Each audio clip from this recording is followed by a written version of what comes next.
బీఆర్ఎస్కి అసలు అర్హత ఉన్నదా ఓటు అడగడానికి?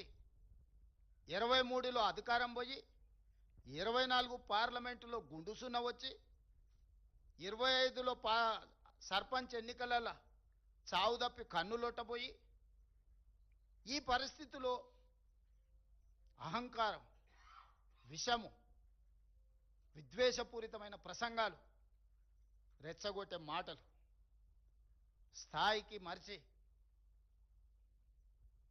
చూస్తుంటే మా ఈగల్ టీంకు చెప్పాల్సి వచ్చేటట్టుంది. నార్కోటిక్ ఎనాలిసిస్ ఏదన్నా గంజాయి కానీ, కొకేన్ కానీ, హెరాయిన్ కానీ ఏమైనా కొట్టి మాట్లాడుతున్నారా వీళ్ళ మాటలు చూస్తుంటే అని. ఎందుకంటే హోష్లో లేకుండా ఉన్నోడు అట్లాంటి మాటలు మాట్లాడతాడు. హోష్లో ఉన్నోడు, ఈ సమాజం పట్ల బాధ్యత ఉన్నోడు, పెద్ద పెద్ద చదువులు చదువుకున్నా అనుకునేటోడు మాట్లాడే మాటలేనా?